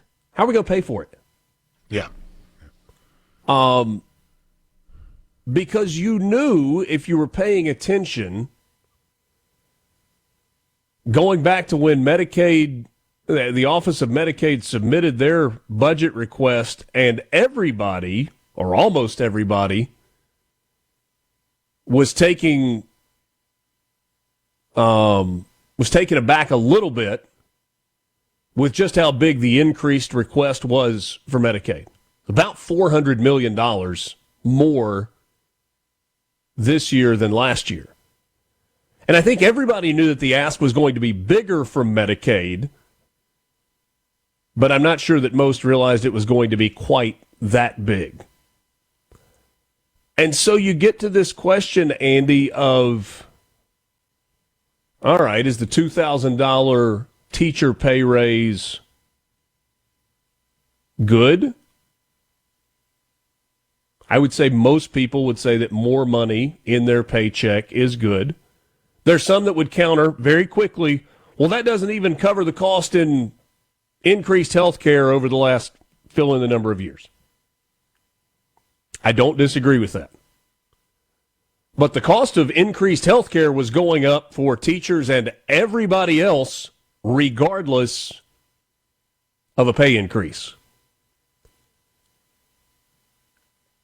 And so if there's a net positive at all, or it mitigates the net negative, then I would say that the legislature has done a good thing. Here's where I'm going to go to bat for the legislature, and this is not to say that teachers or other professionals that work in state government don't deserve a raise. It's not to say that they aren't underpaid. I would argue that they do deserve a raise. And yes, they are underpaid. Maybe even severely underpaid. I don't always defend the legislature. But I think the legislature in Mississippi over the last 3 or 4 years in particular has done right by K through 12 education and has done right by teachers. It's the first pay raise for teachers since 2022. In a perfect world, that happens every single year. In a perfect world, if nothing else, there's a cost of living increase year over year over year, and that's somewhere between 1 and 2.5%, depending on what the rest of the economy does and what inflation does. But if you were just going to call it a 2% pay raise every year for teachers, that would be a great thing. But the funding formula for K through 12 education, is it 4 years running? 3 years running? Has been fully funded. And that did not used to be the case. In the previous funding formula for K through 12, more times than not, regularly, that was underfunded. And the fact that they were able to get that teacher pay raise, even though it wasn't as much as was discussed or talked about, the fact that they were able to get a pay raise in there to the tune of $165 million in recurring money for the state. Not a one-time expense. This is a $2,000 base salary raise. And so that means the state is on the hook for that money next year and the year after that and the year after that. And the next pay raise will be an increase into what the state is on the hook for going forward.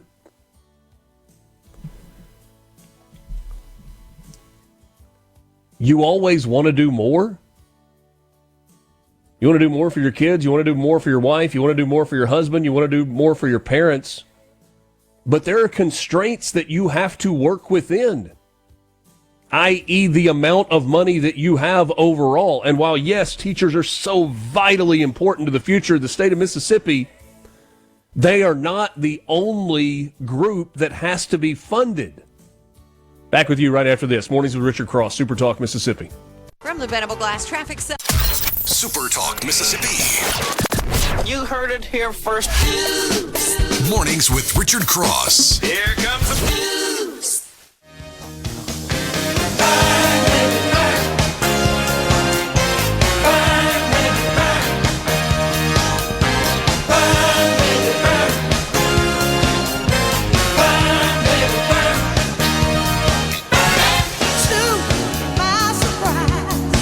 Get a message on the C Spire text line, 601-879-4395. Invite a teacher onto the show. I believe you'll find they may disagree with a few of your statements.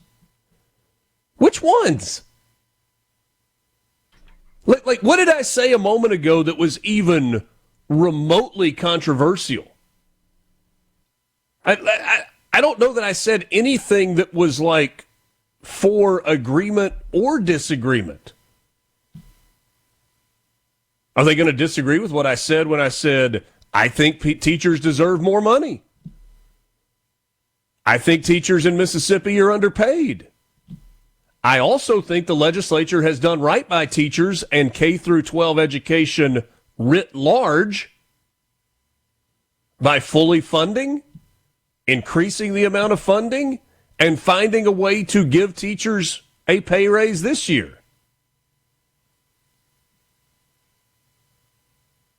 Somebody says the pay raise for one, simply saying that a person who is close to a teacher, they're frustrated with the way this educational system is being run, and it would be informative to the audience if perhaps you had that conversation with a teacher.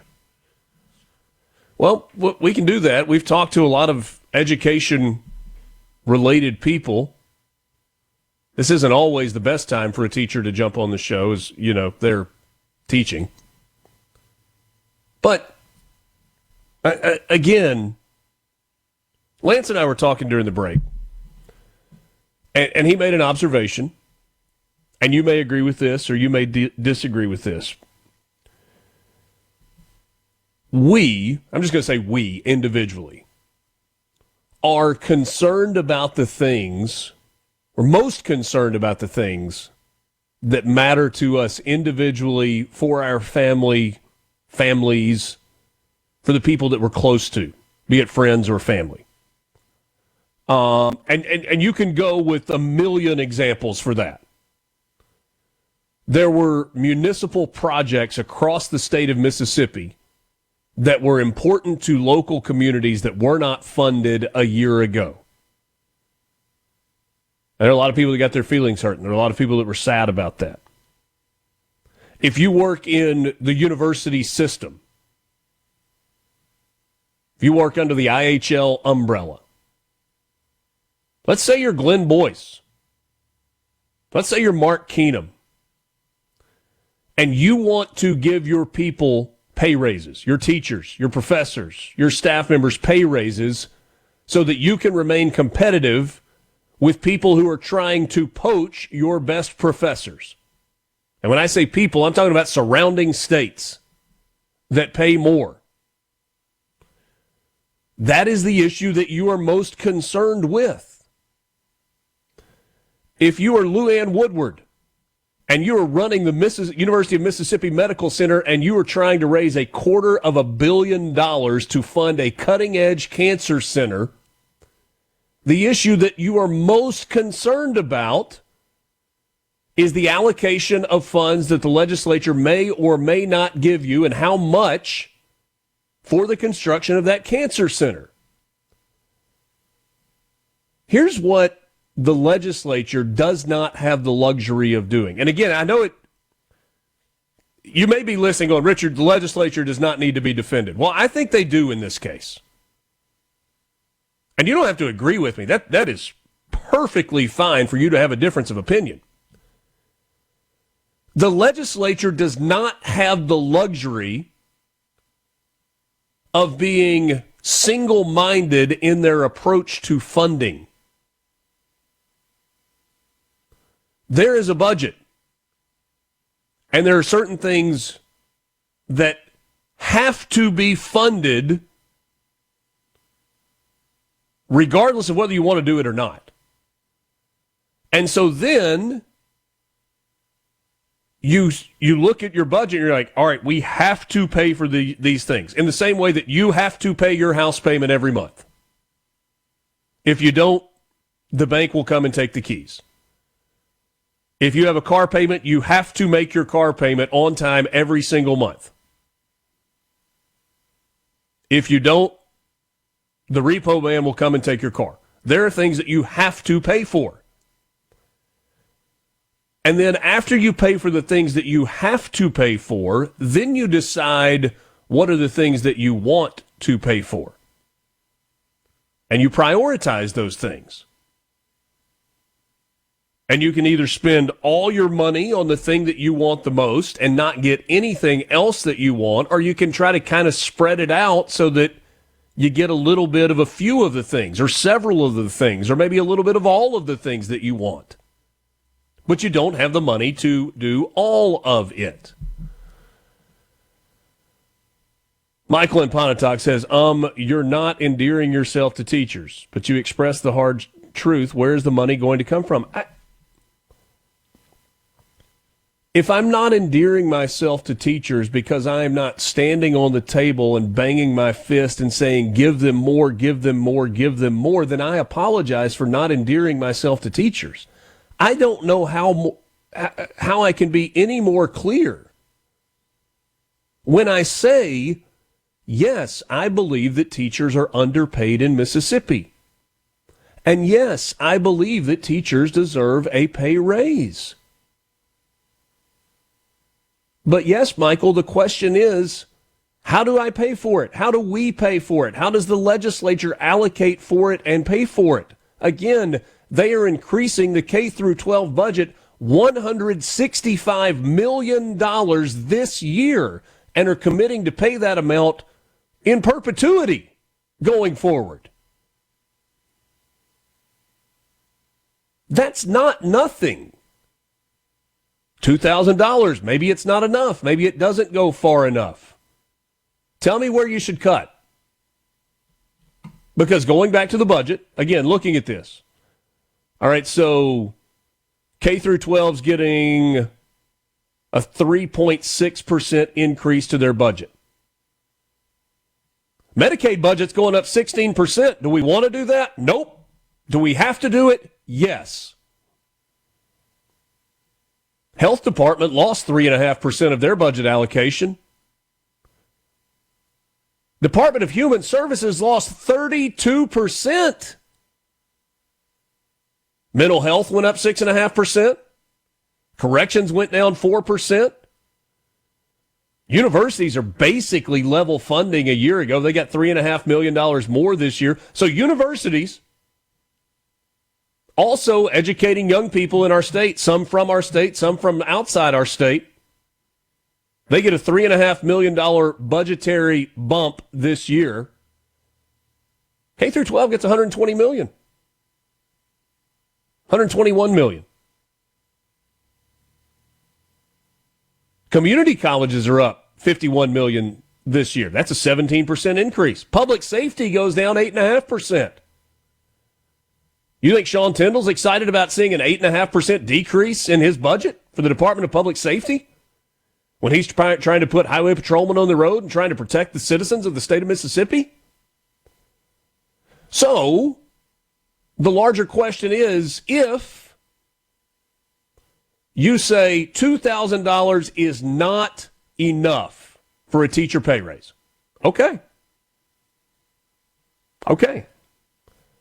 Tell me who's getting less money so that teachers can get more money on top of the raise that they are getting. Thomas in Greenwood, always the contrarian, does not speak as softly as I do with his words. He's not tiptoeing at all. He said, why are teachers so special? The rest of us taxpayers want to know. My wife's a teacher. He says, what an ungrateful group.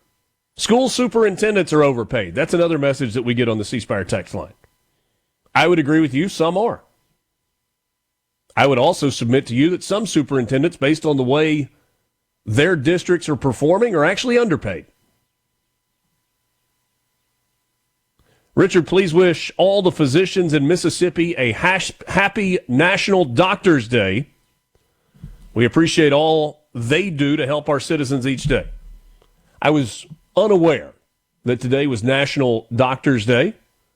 And so to all of our physicians, family practitioners, specialists, general surgeons, specialized surgeons, all of you out there that made the sacrifice to go to medical school and get all the way through that, thank you. And happy National Doctors Day to you.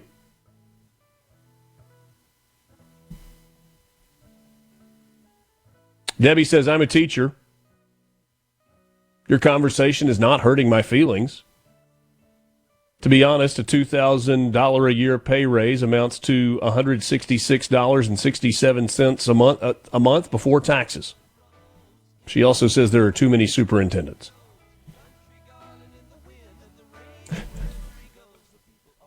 Truth bomb here for you? Let's go truth bomb as we go to the break, and then JT Mitchell will join us on the other side. There are ways for the state of Mississippi to save money in the K through 12 education space, in the university space, and in the community college space. But you know what it takes? It takes some hard decisions and some really uncomfortable conversations. Do you want to have those? Check this out. Now, what can be offered to you? Mornings with Richard Cross. Information. Super Talk, Mississippi.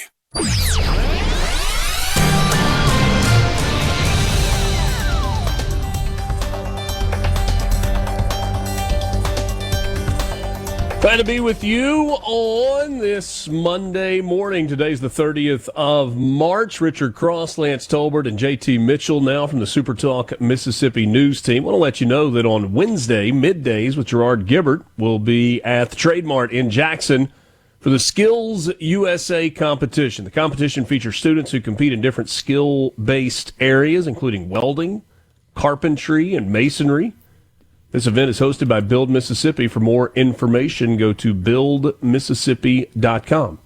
Not going to lie, a little jealous about that one. Would love to see that, see the young people as part of that Skills USA competition. Very, very cool stuff. Be sure to check that out on Wednesday.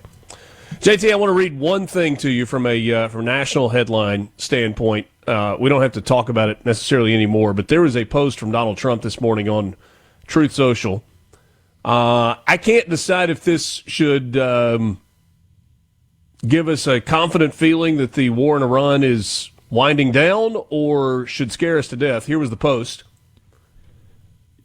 From the President, Donald J. Trump, the United States of America is in serious discussions with a new and more reasonable regime to end our military operations in Iran.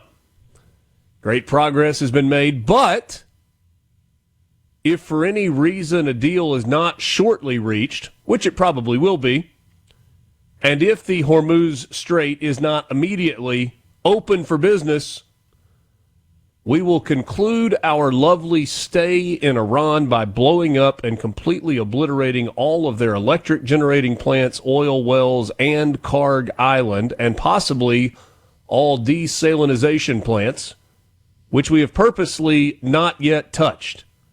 This will be in retribution for our many soldiers and others that Iran has butchered and killed over the old regime's 47-year reign of terror. Thank you for your attention to this matter, President Donald J. Trump. He certainly has a way with words, doesn't he? Yeah, he's got a way with social media. And is that the carrot and the stick all in one Truth Social post? The only reason I have Truth Social, and you will never find my profile because it's hidden, it's not me, is because that's the way that the president tends to communicate sometimes.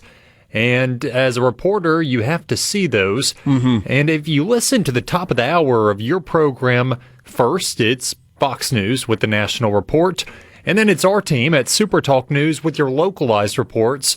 Well, I think it was the top of the 8 o'clock hour, Fox News was talking about that post, and they pretty much said it's so clear that it's unclear. Either get a deal done or we're going to bomb you into the Stone Age, I think. And it goes back to your question of should you feel good or should you feel kind of worried? I think you're there. It is so clear that it's unclear. The answer is yes. Yeah, the answer is yes. I mean, it is day 30. It's hard to believe that it's been 30 days since, we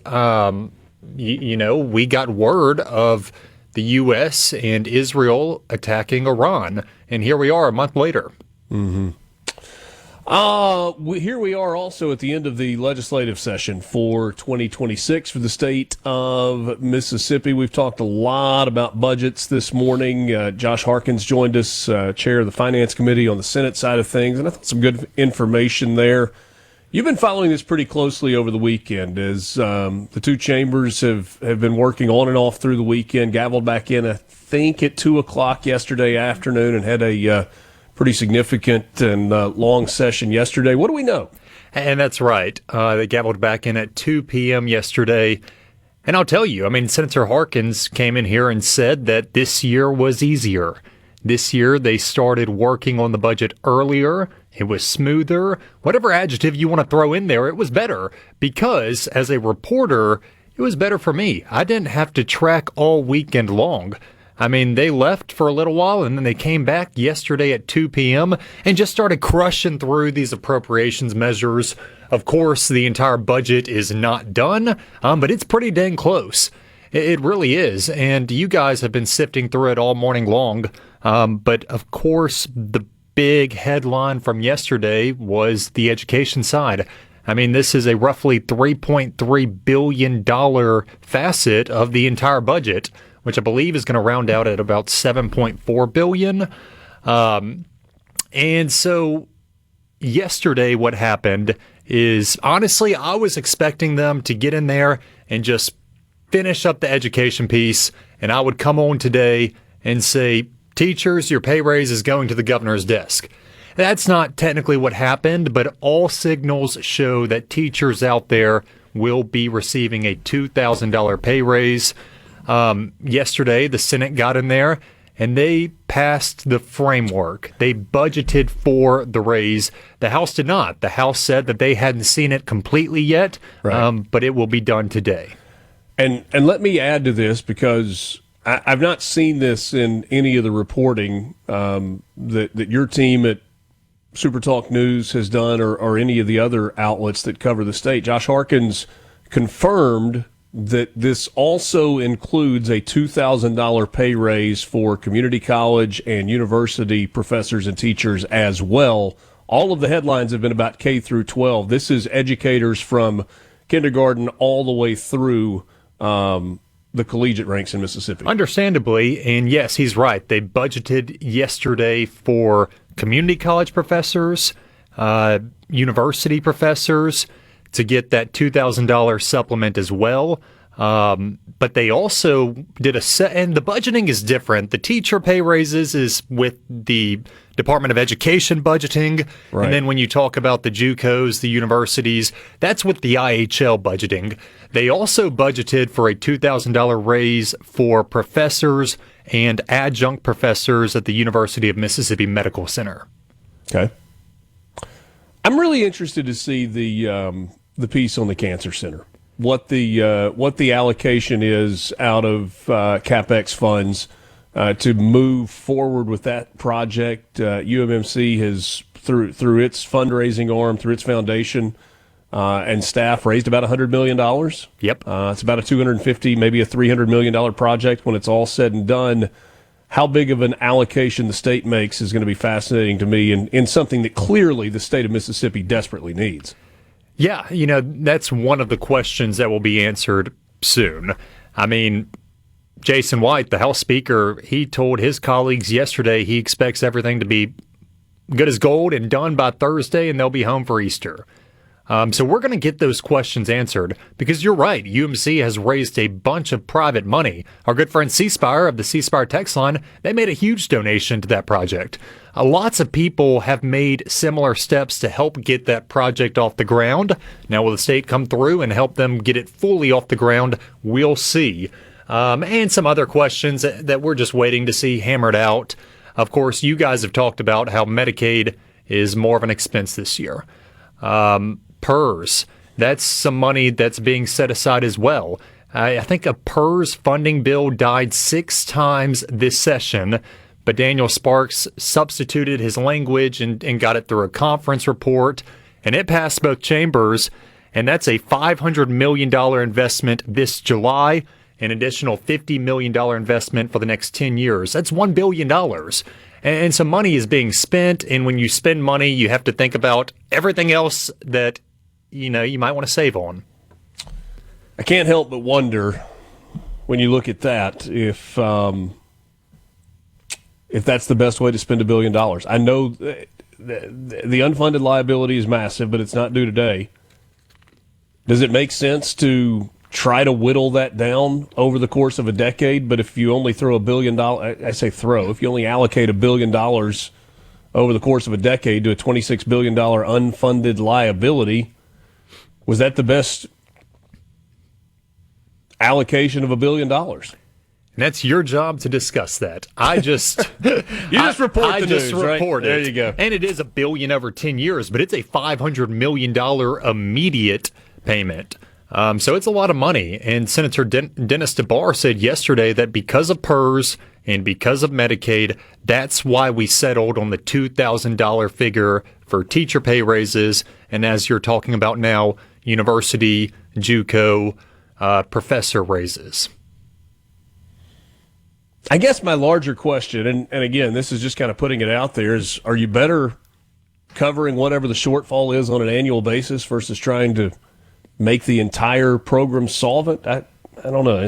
Take somebody a whole lot smarter than me to answer that question. Maybe we'll talk with Daniel Sparks about it in the future. Yeah, and that'd be a great conversation because, there's a lot of people that need a lot of money. That's one thing that is learned. Unquestionable, no doubt. You talk about earlier about how our colleges and universities are underfunded when you look at other states. Whew. You can kind of take that example. It's not kind of underfunded either. It's a massive amount. And you can just copy and paste that example to different agencies, and I'm sure you'll find the same. There's a guy that made a lot of money fishing this weekend in the Mountain Dew Bassmaster Elite Tournament at the Tin Tom Waterway in Columbus. We'll tell you who the winner was and how it played out. And also a St. Patrick's Day parade over the weekend. Like 2 weeks after St. Patrick's Day, but who's counting? We'll talk about that when we come back with JT Mitchell, news director with the SuperTalk Mississippi News Team, and we will put a bow on the Monday edition of Mornings with Richard Cross right after this.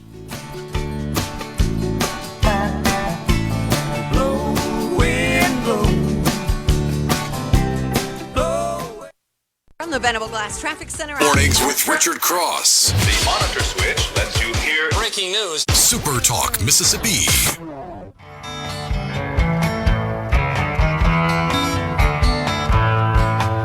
Wash away my troubles, wash away my pain, with the rain and shine by love.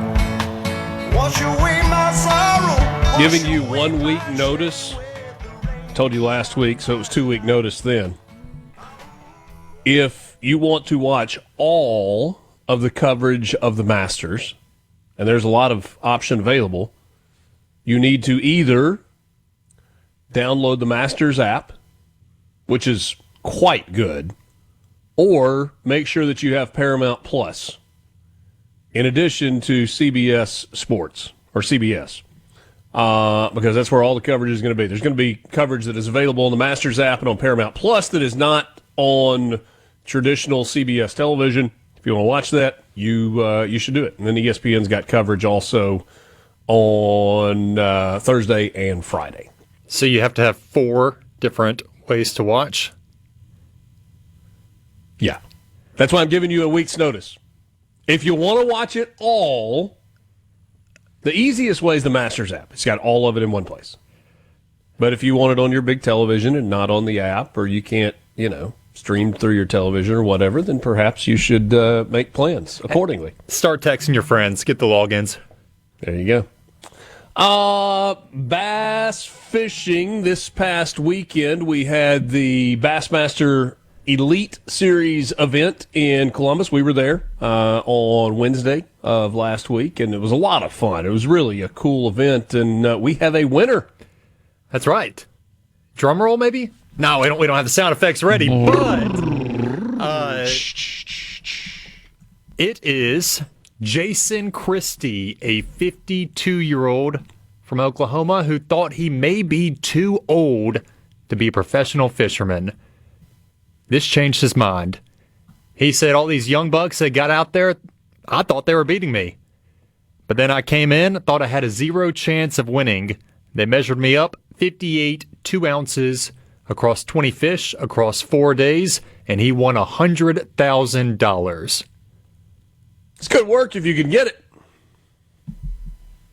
Man, $100,000 check to enjoy your pastime?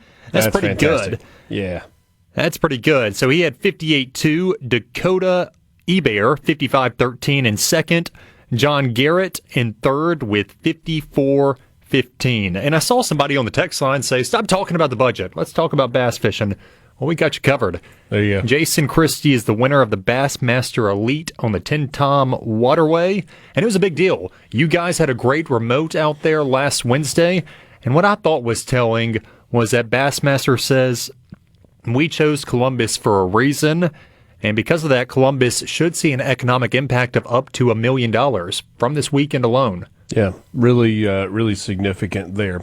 We talked about it back in the 6 o'clock hour. Mississippi State with a big sweep over Ole Miss in Oxford this past weekend. It was their first sweep at Swayze since 2019. Bulldogs are tied Atop the SEC baseball standings at 7-2 through 3 weekends of conference play.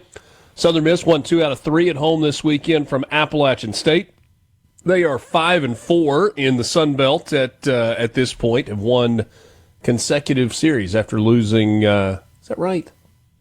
Yes, it is correct. They lost their opening series at Arkansas State and have won 2 in a row since then. That's right. There we go. So that's where we are on the baseball front. So the Howell's St. Patty's Day parade. You got to help me out on it's not on St. Patrick's Day. I knew you were about to ask. What is this more just like a welcome spring Jackson parade? Hey, it's a green Mardi Gras is what it is.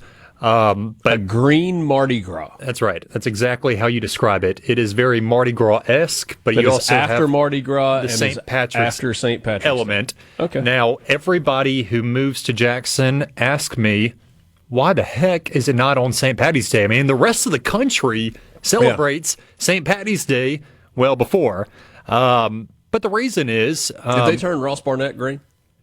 Not this time. They need to, though. And I also have not gotten into the rabbit hole of how they get the river up there not green.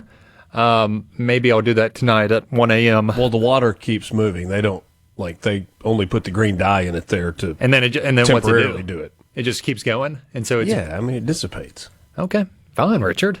Sorry, I'm not a water expert like You're you are. You're a smart guy, JT. That's not a complicated concept. All right, back to your question, since I'm being lambasted on Mornings with Richard Cross. Well, you got to add blue and yellow to the reservoir to turn brown green. So that's good.